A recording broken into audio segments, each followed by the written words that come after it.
Pessoal, bom dia, tudo bem? Vamos começando então a atividade agora de manhã. A gente está com um atrasinho aí de 30 minutos, mas a gente tem umas 1h30, 2 horas para poder discutir tranquilamente, tá?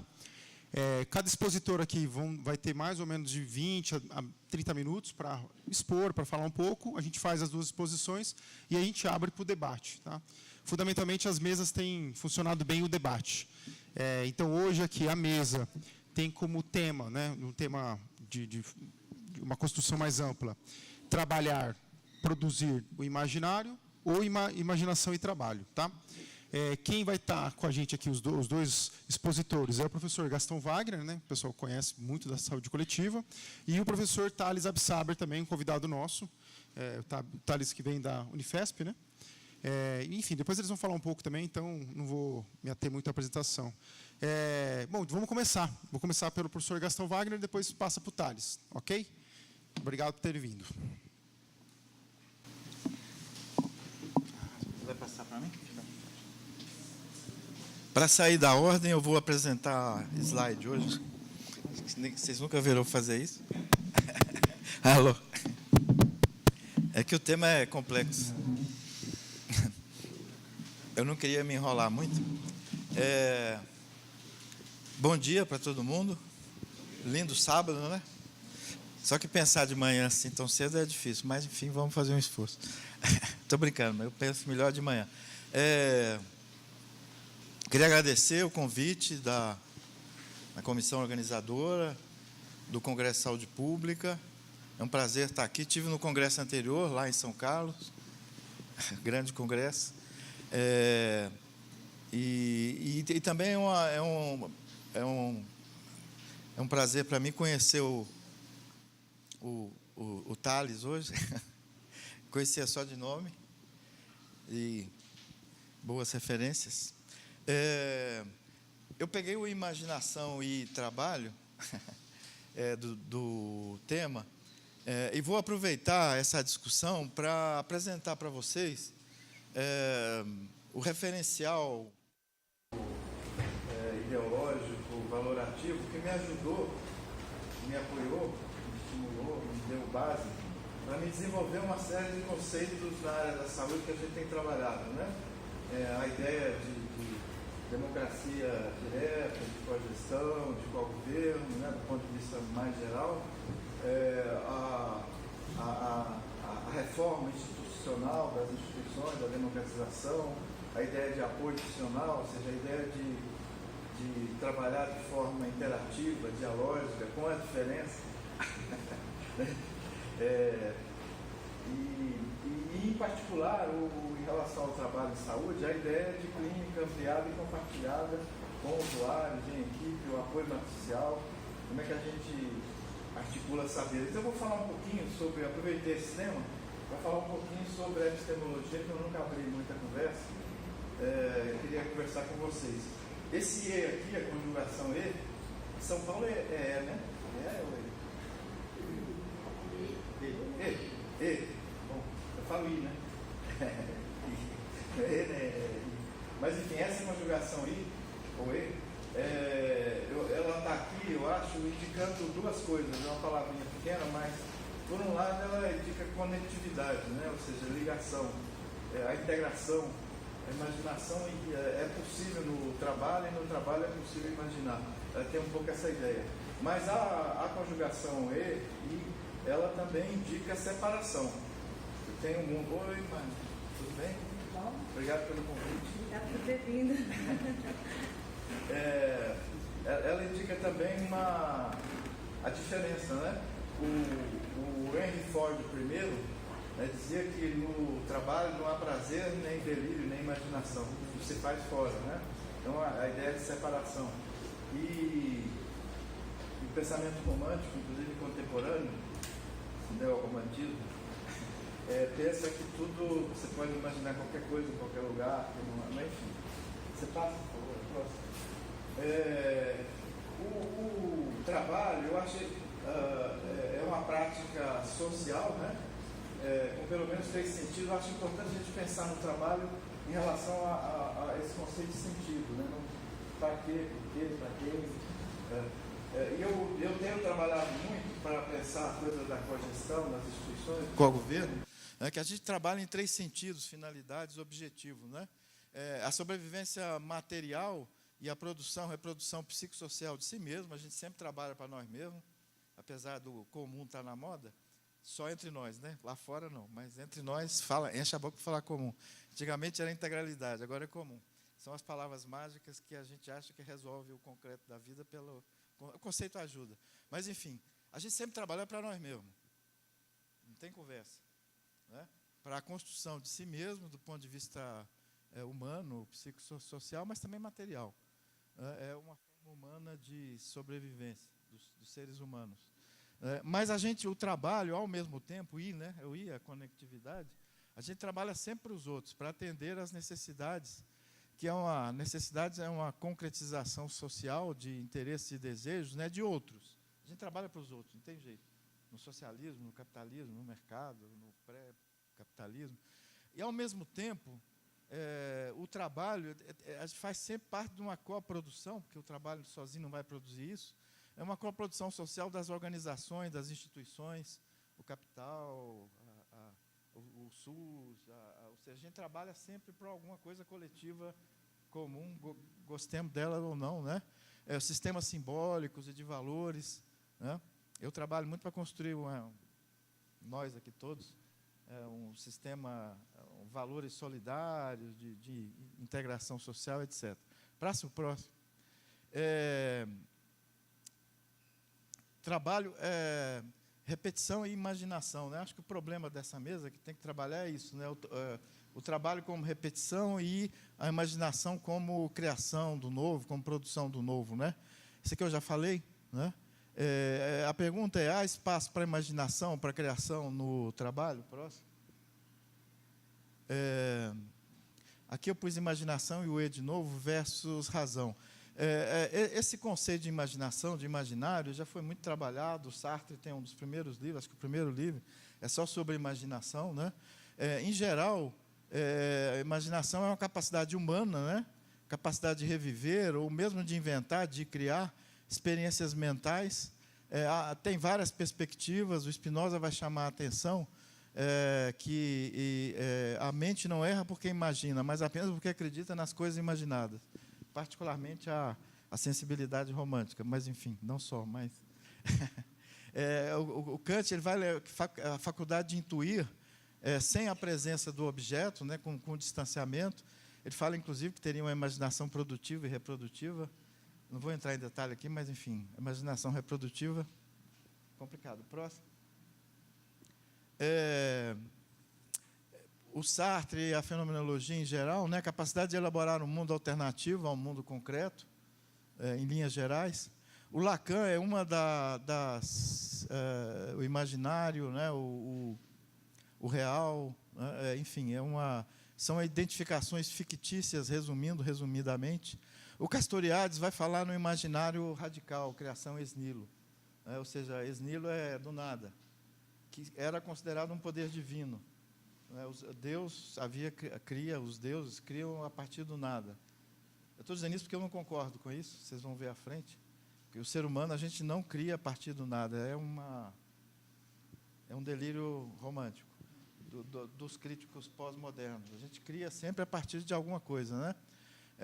O Deleuze e outros, a liberdade transgressora, direito à imaginação. Por que o Congresso aqui colocou isso? Eu imagino que é a ideia do trabalho, não com o trabalho alienado, burocrático. Como é que a gente consegue, particularmente no trabalho em saúde, superar essa tendência, essa produção tendente à burocratização, à repetição do trabalho em geral, inclusive do trabalho em saúde. A próxima. Eu estou fazendo muito rápido. Tem o Ricardo Piglia, um argentino, em homenagem à Estela. Eu vi que você não gosta dele. Falei, Ricardo Piglia, ela fez essa cara assim, mas, enfim. Isso é uma tradução livre que eu fiz. A fantasia está sempre referida a algum objeto. Ou seja, nunca é ex nihilo, né? Nunca é a partir do nada. Na verdade, eu acho que a tradução seria centrada. A fantasia está sempre centrada em algum objeto. Próximo. Eu vou apresentar uma certa estratégia de pensamento minha, né, para justificar essas coisas da clínica ampliada, compartilhar, justificar para apoiar, né? Eu brinquei aqui que eu fiz uma leitura livre de Aristóteles, depois do Marx, do Gramsci, do Freud e dos críticos da modernidade em geral. Eu prefiro críticos da modernidade do que pós-modernos, aí, enfim. Óbvio que o que eu vou apresentar aqui é depois de estudo, senão eu não teria conseguido. Próximo. Essa é uma síntese, partindo do Aristóteles, do Ética Nicômaco, mas não só, né, eu fiz toda essa mistura aí, Escola de Frankfurt, Gramsci, que eu saltei. É uma relação entre conhecimento e prática, né, e uma das práticas é o trabalho. O conceito de prática, para mim, é mais amplo do que o trabalho, as práticas amorosas, etc. Mas o trabalho é uma forma específica de prática social, né? E o Aristóteles e outros, né, vão apresentar 3 possibilidades de relação processual entre o conhecimento estruturado, o saber, e a ação, e a prática, né? A técnica, né, a tecne, que é uma relação mecânica entre conhecimento e a prática, né? Ou seja, é aqui que o trabalho dominado pela racionalidade da técnica, né, que vai produzir esse trabalho serial, o trabalho automático, o trabalho pouco reflexivo, né?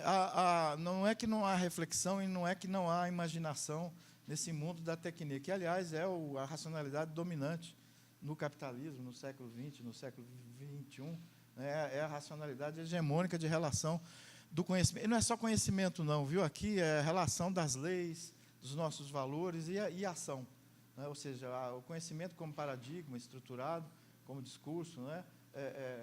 Os valores como leis estruturadas, qual a relação disso com a ação, com a prática. Então, a tecne é essa forma de conhecimento, né, de relação automática, mas eu dizia que, mesmo no mundo dominado pela racionalidade, há imaginação, só que fora do trabalho, né? A construção dos protocolos, das diretrizes, das invenções é feita antes.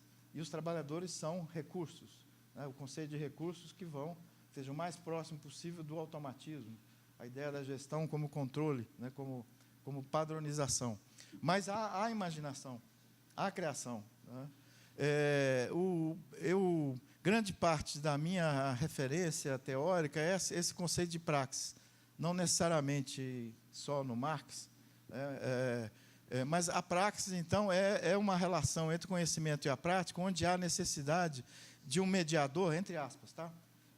De um mediador humano, de um agente humano, entre o conhecimento e a prática. Ou seja, a praxis são aqueles processos que o automatismo, que a burocratização perde efetividade. Aqui tem o Aristóteles, ele chama a atenção, quando ele fala dessa diferença entre tecne e prática, que ele não está fazendo um discurso moral. Não é só, eu acho que não é só moral. Eu identifico com a praxis também por razões éticas, morais, mas por razões de efetividade. Quando a gente trabalha, quando o objeto de trabalho são coisas, né, a racionalidade da tecne, produção de carro, manipulação de alimentos, etc., organização, preparação de um avião para voar, organização de um centro cirúrgico, etc., ou seja, são organização de coisas. A racionalidade da tecne tem uma racionalidade instrumental, tem uma racionalidade estratégica, ou seja, ela consegue ter produtividade, consegue atender o objetivo que é produzir carro, que é organizar o centro cirúrgico com baixo risco, com baixa infecção, etc. A praxis aqui, a razão pragmática é quando o objeto é sujeito, quando a gente trabalha com sujeitos, né, no caso da saúde, a clínica, o Aristóteles se referia à clínica, né, o conceito da época, a saúde, a pedagogia, a justiça, a ética, ou seja, quando a política, o governo, a gestão, a gente lida com pessoas o tempo todo, não indiretamente, diretamente. Essa racionalidade não é efetiva, porque as pessoas, nós produzimos, agimos, temos comportamentos, reflexão, sentimentos diferentes frente a fatores equivalentes. O mesmo contexto do neoliberalismo, nós vamos resistir. Nós vamos resistir, nós vamos aderir, nós vamos integrar, ou seja, no mesmo contexto, né, a dificuldade de produzir protocolos para reabilitação de dependência química, né, É que as pessoas são diferentes. Para alguns, a redução de danos é excelente, para outras, a abstinência consegue alguma coisa, para outros processos terapêuticos de reconstrução de si mesmo, da capacidade de lidar com a vida tem efetividade, e a gente não sabe, quando está na frente da gente, que grupo essas pessoas pertencem. Então, a praxis precisa desse mediador, né? Ou seja, nós precisamos ter um conhecimento sobre dependência química, né? O Aristóteles dá o exemplo aí da lei, né, que proíbe o assassinato em Atenas, é proibido matar.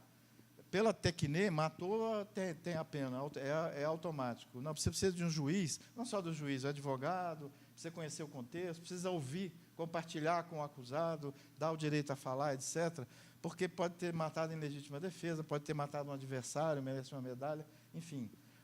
O trabalho em saúde, grande parte do trabalho em saúde está nesse campo aqui, nessa nucleação do que eu chamo de núcleo do magma, não é indiferente, né? Mas a gente tem trabalho em saúde para cá. A arte é uma relação livre, mais livre, entre o saber e a prática. Exige originalidade, inventar a roda a cada ato, a coisa da originalidade. Mas mesmo a arte não é uma criação ex nihilo, não é uma criação do nada. Dom Quixote é considerado o primeiro romance do Cervantes, ele não tirou do nada. Tinha as novelas de heróis da cavalaria, ele pegou aquilo e misturou, meteu a coisa picaresca, né? O romance picaresco era em verso, as novelas de cavalaria era em prosa. Ele escreveu um romance em prosa, mas criou uma coisa nova, mas não é do nada. Estou pegando esse exemplo do Dom Quixote, da arte, enfim. O próximo, por favor. Eu tenho algumas diferenças que preciso... O Aristóteles e vários autores vão trabalhar um pouco com a ideia de tipo ideal. É tecne ou é praxis, né? Eu acho que são vários tons de cinza, ou seja, determinação com singularidade. Essa palavra determinação precisa ser revista. Eu não trabalho com... não há tipos puros. Há coeficientes e graus de composição em cada tipo singular. Então, isso aqui é pura praxis ou é tecne? Em geral, é uma mistura. Quando a gente vai organizar o centro cirúrgico, você aproxima da tecne. Quando a gente vai fazer clínica, principalmente clínica do psicossocial, a psicanálise, as várias correntes, é muito mais praxis. Você tem que saber, ter conhecimento, saber das técnicas, saber das metodologias, ter experiência, etc., só que tem que ser recriada em cada ato, em cada consulta, né? Então, a produção do heterogêneo em processo de determinação, de coprodução. Eu prefiro, ou de complexidade, como usam outros autores, né? Próximo, por favor.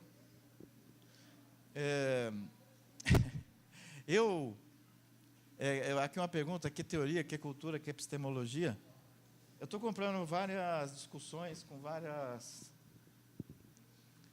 com o que é considerado radical contemporâneo.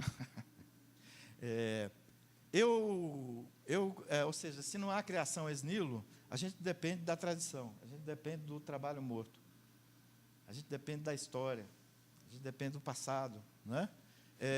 Eu trabalho com a perspectiva transparadigmática. Isso aqui é o Gustavo Tenório Cunha que inventou essa palavra. Não é eclética, é transparadigmática, né? Porque com qual tradição que eu trabalho? Não são com todas as escolas, com aquelas relevantes para o contexto. O que é contexto? Cara, eu não vou falar agora, mas, enfim, é uma orientação vaga. Versus, há uma outra contemporânea, sempre houve, particularmente no chamado à esquerda, né? No pensamento crítico, sei lá, há sempre uma verdadeira epistemologia, ainda quando seja a filosofia da diferença. ou a nova epistemologia dos povos originais, ou latino-americanos, ou anti-ocidental, etc. Eu fui trabalhar com os alunos agora, falei, eu sempre trabalho com sistemas comparados de saúde, aprender com a experiência dos outros, não para copiar, mas... Aí um aluno falou, professor, Inglaterra, ocidental, vamos estudar a cultura de saúde da República do Mali. Eu falei, vamos estudar as duas coisas. Nós vamos ver a concepção cultural de saúde, as práticas populares de saúde do Mali, afro, mas nós vamos ver a Inglaterra. Nós temos muita coisa para aprender. Tem 90 anos de tentar garantir o direito universal à saúde. Num país capitalista, com a biomedicina, não dá. Enfim, esse é o problema que eu acho que está faltando para a gente ter uma certa tranquilidade para trabalhar. Próximo. Eu não marquei o tempo. Você me avisa quando faltar 5 minutos? Eu vou falando, quando acabar, acabou o tempo. Aí, no próximo congresso, eu apresento a segunda parte. Eu tento fugir do maniqueísmo e do julgamento moral aplicados aos tipos concretos, sabe? Já que essa mistura sempre, o Leminski falava dos problemas das nossas soluções. Aquela visão epistemológica única, a solução única, a ferramenta mágica, o conceito mágico, leva a gente a não analisar os problemas das nossas soluções, que têm potencial. Solução para quê? Sei lá, para quem, né? Qual é o sentido do nosso trabalho, da nossa política? Né? A classe operária é sempre revolucionária. Uma leitura simplista do mar. Estou dando alguns exemplos. Os proletários não têm nada a perder a não ser suas cadeias, exceto quando votam no Hitler ou no Trump. Do Marx também, pode falar. Necessidades radicais, da Agnes Heller. Necessidade já teve na moda, saiu agora. Mas no meu tempo, a gente pensava saúde, paz, necessidades sociais, blá, blá, blá, blá. E a necessidade radical, segundo a Agnes Heller, seria uma necessidade não contaminada pelo consumismo, pela ideologia dominante, uma necessidade pura, radical, de elevar-se à condição de revolucionário e santo. Sei lá, eu estou gozando, é ironia. Não existe isso. Toda necessidade é uma produção social que varia o coeficiente, mas enfim. O imaginário radical do Castoriadis, né, uma imagem ex nihilo e não apoiada no existente, no pré-existente, não na reconstrução. Trabalho vivo sem contaminação pelo morto, em alguma medida o Emerson, menos o Emerson e mais os seguidores, os repetidores do Emerson. Não tem trabalho vivo sem trabalho morto. É um delírio isso, não existe. E o trabalho vivo é santo, o trabalho morto é pecador. É alienado, e o trabalho... Usar palmatória em ato é autoritário, a gente não usa mais, mas enfim. As redes horizontais com potência absoluta, de repente, rede virou remédio para tudo, né? O movimento nazista é uma rede, a sociabilidade é em rede, tem que fazer análise, tem que desdobrar, essa rede está produzindo o quê, que sentido, está fazendo o quê, não tem nada que não esteja em rede. A sociabilidade humana, nossa, ela é em rede. O comum, pensamento nazista comum, o comum do fascista candidato, que eu esqueci o nome agora, graças a Deus, Bolsonaro, vocês me lembraram. Em saúde coletiva, sujeito ficou bom, né? Eu tinha uns alunos, o pessoal que pensava comigo, professor, a clínica ampliada produz sujeito? Eu falei, a clínica ampliada interfere na subjetividade das pessoas, e o nazismo também. E a vida toda, o tempo todo, tudo que a gente faz está produzindo subjetividade. Então, não é um valor em si mesmo. Próximo, por favor. A Tecne,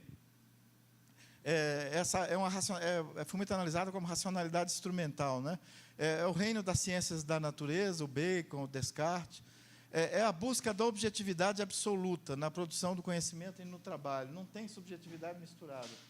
De novo, o que eu trabalhei é que tem graus. É possível ter um pensamento mais objetivo misturado com subjetividade, e é possível ter a poesia, uma subjetividade muito radical.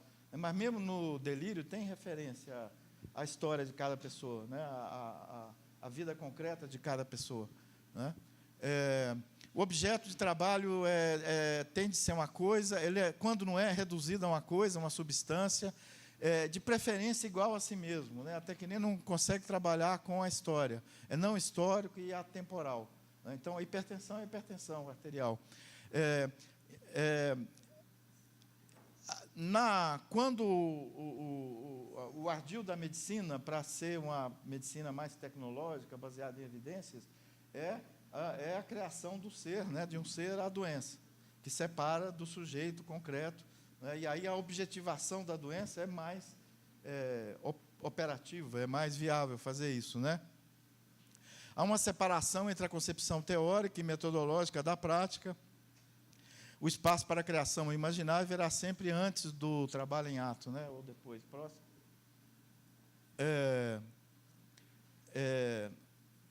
A prática e o trabalho podem ser padronizados pela ciência, ou por planos, pela lei, ou por valores morais. O grande método de gestão do reino da Tecne, da racionalidade da Tecne, é o Taylorismo, né, a administração científica, ou seja, baseada em evidências. Nós vamos padronizar baseado em evidências, né, e o neo-Taylorismo contemporâneo, qualidade total, etc., né. O agente da prática, o trabalhador, precisa ser operado como um recurso manejável, né? A docilidade dos corpos tem que ser um recurso manejável. Nós temos que ter estratégia de gestão, né? Para que o trabalhador siga o científico, o protocolo, o conveniente, o valor, etc. Né? A ideologia dessa época é a ideologia da disciplina, da ordem, da valorização ideológica e religiosa do trabalho. Tá? Próximo. Nem tudo é até que nem no capitalismo e no socialismo. Mas o paradoxo do socialismo, estou falando do socialismo antigo, que veio do comunismo. Lenin, Stalin, vocês lembram? Essas figuras, o Trotsky, todos adotaram o Taylorismo como método, todos têm artigos, né? O planejamento e a gestão ao modo do Taylorismo, né? Ou seja, então, essa coisa da redução do trabalhador por outros valores, não é para produzir lucro, aquilo é de todo mundo, sei lá, mas, na prática, no capitalismo, esse espírito de disciplina foi imposto pelo Fordismo, pelo Taylorismo, etc. Né? Paradoxalmente, grande parte da esquerda adotou isso. No SUS, os sistemas públicos, na Inglaterra, na Suécia, em grande medida, pensa mais no tecnê do que na prática. Né? Agora, no capitalismo, ao mesmo tempo que na fábrica precisava de disciplina, o protestantismo, a igreja, etc., a ideia do empreendedor, do capitalista, do negociante é aventureiro, é desorganizado, é arriscado, a ideia da competição. Né? O neoliberalismo vem desconstruir essa disciplina, esse espírito de segurança da previdência, da aposentadoria, etc., e dizendo que todo mundo é empreendedor, o homem empreendedor, inclusive o Foucault, no fim da vida, vai analisar isso, entre outros. Né? Cada um de nós é um empreendedor. E o Brasil tem uma marca de empreendedorismo, né, grande, né, dos latifundiários, depois dos bancos, etc., mas também na população brasileira. A população brasileira não é só do comum, a população brasileira é empreendedora. 50% das casas dos pobres nesse país, a maioria do país é pobre, foi feito com empreendedorismo, com autoconstrução. Alguns arquitetos e urbanistas têm estudado isso e demonstrado isso. Os bairros, ficamos anos sem política habitacional, o povo não ficou esperando. O grande líder, não sei o quê, saiu fazendo... Então, essa guerra contra o empreendedorismo, precisa tomar cuidado. Nós, a maioria de nós aqui, somos empreendedores no espaço público, coletivo, na produção de conhecimento, etc., etc. Ou seja, essa coisa dos graus, dos coeficientes, a gente tem que ter um cuidado com os conceitos. E o capitalismo também estimula o consumo, o hedonismo, né? A contracultura, os movimentos de vinho, gozo, prazer, que tem um conflito com esse moralismo. No Brasil contemporâneo, na nossa história brasileira, a gente teve muita dificuldade de ter uma estrutura disciplinada. Né? Eu acho que tem 5 minutos. Vai ficar para o outro congresso. A gente tem uma grande dificuldade no Brasil de ter uma ordem disciplinada. Uma pelo português, pela Igreja Católica, outra pela influência da África, da cultura africana, dos povos indígenas aqui. Né? E a forma de dominação, o tal clientelismo, patriarcalismo, que é desorganizar o Estado. Né? Aquela rapinagem lá, empreendedorismo como rapina, como pirataria. Né? Eu entendo que o Bolsonaro, como o fenômeno evangélico, o crescimento exponencial evangélico, é uma espécie de... Vou falar rapidinho aqui, para vocês não me matarem. O que aconteceu com os bolcheviques? O Lenin dizia, para explicar a Revolução Russa, entre outras categorias, ele dizia que havia uma bancarrota moral de toda a representação política naquela época. E que os bolcheviques eram novo, que explicava de outra forma, que dava segurança às pessoas se mover. Não estou dizendo que os evangélicos vão fazer uma revolução bolchevique, não é nada disso. Mas estão conseguindo se meter no imaginário da população um pouco de ordem, um pouco de disciplina, um pouco de segurança pessoal, um pouco de autoestima, um pouco de arrogância, um pouco de vestir bem, um pouco de ter direito, você vai se dar bem na vida, a teologia do empreendedorismo. Próximo. Esse não é o tema da minha fala, não. A tecnia e biomedicina se ajustam, né? A medicina baseada em evidências. A clínica ampliada inclui a biomedicina, eu não cuspo na insulina, na vacina de poliomielite, etc. só quero criticar isso com a saúde coletiva, com a psicanálise, com uma série de coisas, né? Há um mito que não haveria experimentação na prática médica. Então, a prática médica e a da fisioterapia, você tem que se apresentar porque na praxis sempre tem um grau de experimentação, você está inventando na hora. Então, se nós estamos experimentando, esse mito não pode ser admitido. Se eu operar um câncer, eu vou experimentar um pouquinho na sua barriga, não sei o que, blá, blá, blá. É um discurso, então há evidência. O projeto imaginário da biomedicina é construído com base em dados concretos. Sucesso relativo com doenças antibióticos, as vacinas, a cirurgia. Quando há uma bala de prata, quando a complexidade é cortada, no caso da poliomielite, você tem uma vacina com baixo dano e com efetividade de imunização alta, a determinação social da poliomielite, a água, ela é cortada e reforça esse imaginário da biomedicina, o próximo. O limite dessa racionalidade está no plano psicossocial, já falei, né, e é uma incompatibilidade entre as práticas de saúde, inclusive a médica, e os modelos tayloristas de gestão. Tem um conflito eterno, né, na área da saúde, que não consegue. Próximo. Se eu já falei, próximo. A praxis é uma subordinação da racionalidade da teoria à razão, à sabedoria da praxis. Sabedoria da praxis é o Aristóteles, né? Sabedoria da prática. Estimula a reflexão sobre objetivos, ética e política. Para que nós estamos trabalhando? Para que está produzindo? Né? Mas também sobre a complexidade de determinação em aberto do processo concreto. Então, a praxis, a gente se questiona. Por que eu estou trabalhando feito louco? Por que eu vim aqui de manhã, de madrugada, saí de Campinas para vir aqui para esse congresso?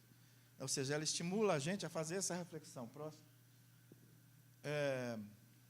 Então, a relação crítica e reflexiva com teoria, com leis, com planos, com normas.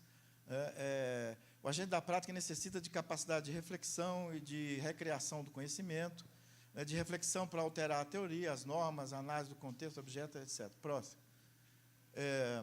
Há uma autonomia relativa do agente da praxis, a que se considerar o saber anterior, mas ele pode ser modificado. Né? Então, a autonomia relativa, né? Essa autonomia relativa, para ser responsável, para ser ética, precisa saber sobre o contexto, depende da interação com outros sujeitos desse contexto, depende de qual governo, de qual gestão, do agir comunicativo, dialógico, de decisões compartilhadas. Né? A prática se aplica sempre quando o objeto de intervenção são sujeitos, saúde, justiça, eu já falei. Mas deveria também se aplicar quando o processo de prática, trabalho, diz respeito às pessoas, ainda que indiretamente, agricultura. Pode usar agrotóxico de qualquer jeito? Qual o sentido? A produção industrial, de serviços, a cultura mesmo, e por aí vai. Próximo.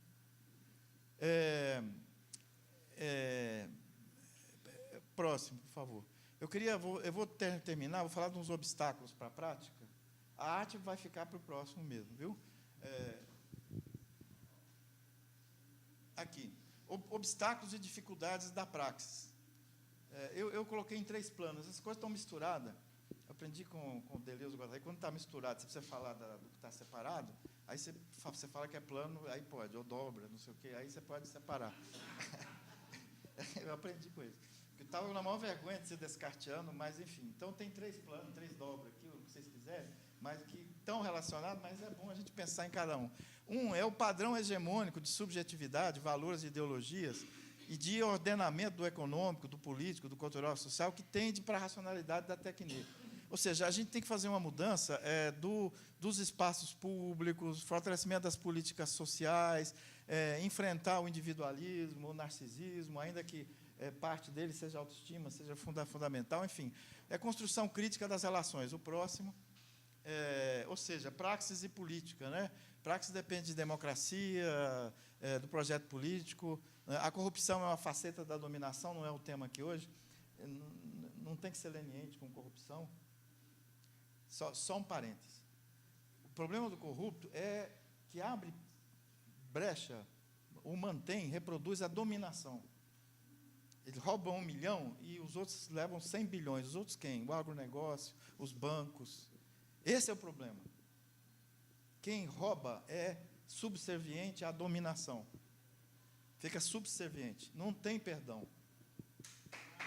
Próximo. Tem o plano 2, Tem o plano 2, que é ligado ao outro, é dependendo do outro, é codependente, que é a coisa do ordenamento institucional e organizacional, dominado pela lógica da disciplina, do poder centralizado, né? Você tem que fazer reforma organizacional. Independente do contexto geral, nós temos que estar fazendo isso. Nós fazemos isso na saúde. Estamos no centro de saúde, cogestão, democracia direta, clínica compartilhada com os usuários. Quanto mais conservador, mais concentrado o poder, mais difícil. Né? Mas quanto mais a gente... Então, não são separadas, ainda que o sejam.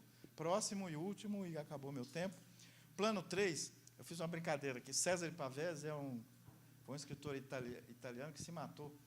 E ele chamava destino pessoal, que era uma ironia, referente à tragédia. Ele estava falando da formação psicossocial do Freud e companhia. Ele dizia o seguinte: meu destino pessoal é a depressão, é o suicídio. Desde os 15, 16 anos, eu tenho uma...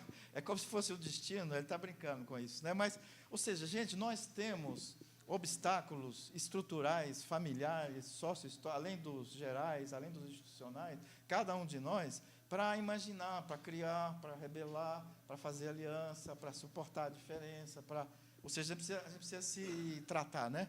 Modificar as coisas e as pessoas, né? O efeito paideia dos gregos lá, enfim, nós temos que pensar nisso também. Uma das formas de fazer isso, próximo, deixa eu ver. Como, né? Como é que a gente pode fazer isso? A literatura serviria, né, os literatos, entre outras coisas, para descobrir ou descrever esse ponto. O Piglia de novo. A literatura ajuda a gente a pensar nesses pontos cegos das instituições, do geral, nosso, né? Mas também a terapia, a educação, a experiência de viver espaços coletivos de cogestão, não só espaço coletivo, viu? O Exército é um espaço coletivo.